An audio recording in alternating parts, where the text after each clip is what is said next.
Welcome to Nimbus Learning powered by Engineers Academy. और जिस तरह अभी 18 मई को जूनियर इंजीनियर एग्जाम हुआ था, उस एग्जाम में जो क्वेश्चंस पूछे गए थे उन क्वेश्चंस को हम देखते हैं कि कितने क्वेश्चंस थे जो एग्जाम्स में आए हैं और क्लास के ही टॉपिक्स के अंदर या क्लास में जिसका डिस्कशन हुआ है या फिर मैंने अपने सब्जेक्ट्स का डिस्कशन में उन क्वेश्चंस के बारे में आप लोग को पहले ही बताया था कि ये क्वेश्चंस आएंगे।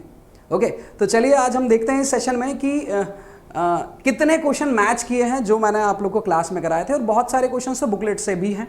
ओके, तो खासकर मैं बात कर रहा हूँ आरसीसी के लिए।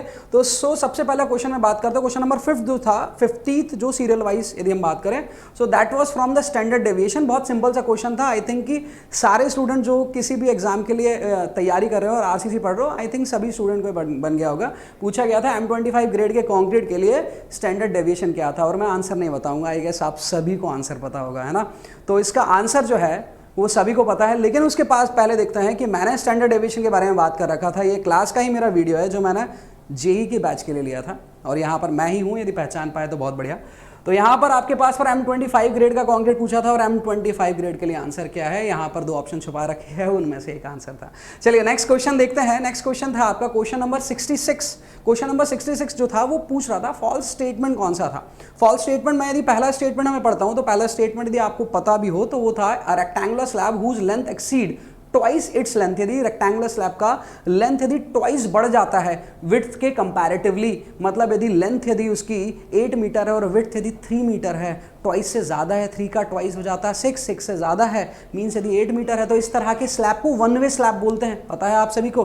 तो यहाँ पर क्या लिखा है, always behave as two way slab. वो टू वे स्लैब जैसा ही बिहेव करेगा। क्या होगा टू वे स्लैब? नहीं होगा। इसी के बारे में यदि बात करते हो तो यहाँ पर देखिए टू वे स्लैब में जब डिस्कशन कर रहा हूँ तो वहाँ पर एस्पेक्ट रेशो हमने देखा Ly/Lx का रेशो यदि 2 से कम रहता है, मीन्स यदि उसका लेंथ विड्थ के ट्वाइस पार्ट से ज़्यादा नहीं होता, या तो बराबर या तो कम रहता है, तब उसे टू वे स्लैब बोलते हैं। दैट्स वाई स्टेटमेंट 1 जो है फॉल्स है, और स्टेटमेंट 1 ही पता करना था।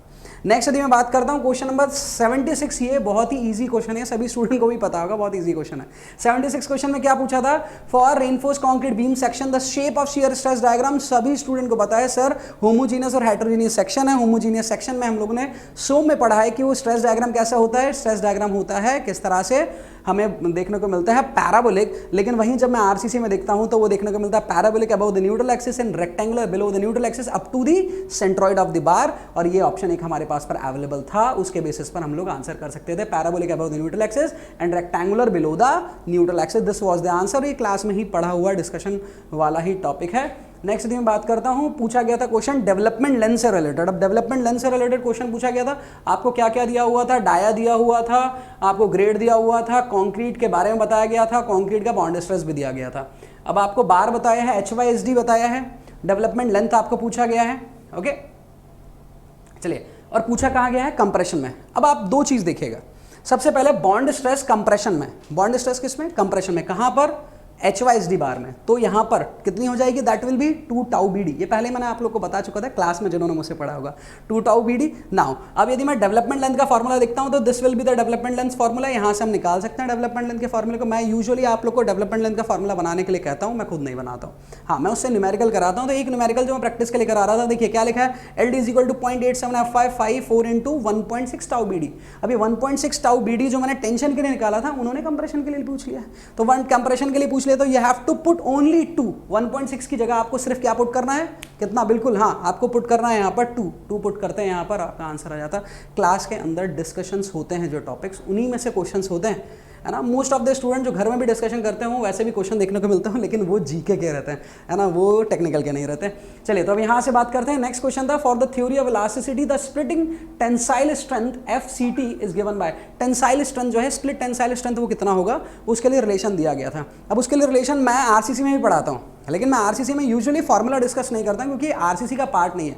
आप इसे देखते हैं बीएमसी के अंदर, तो बीएमसी के अंदर विनोद मार्कर सर ने, जिन्होंने आपकी क्लास ली है, तो उन्होंने ये चीज़ को बिल्कुल डिस्कस किया होगा।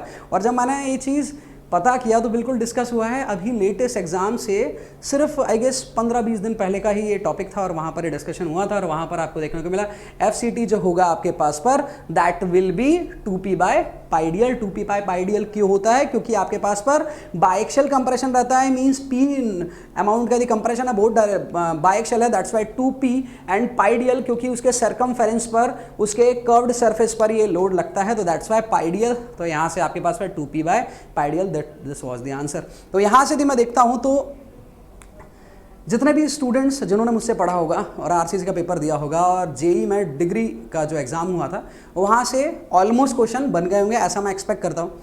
सो जितने भी स्टूडेंट जो ट्राई कर रहे हैं नेक्स्ट एग्ज़ाम के लिए प्रिपेयर करने के लिए, जितना भी स्टूडेंट चाह रहे हैं, they can prefer us because हम क्लास के अंदर से ही मोस्ट ऑफ द पेपर को देखते हैं। यदि क्लास में पढ़ते हैं तो आपको देखने को मिलेगा पेपर के अंदर पर कि यदि हमने जो भी टॉपिक क्लास में डिस्कस किए हैं ऑलमोस्ट वही के वही क्वेश्चंस आपको देखने को मिलता है। ओके, आई होप ये सेशन आप लोग को पसंद आएगा। Thank you and be safe.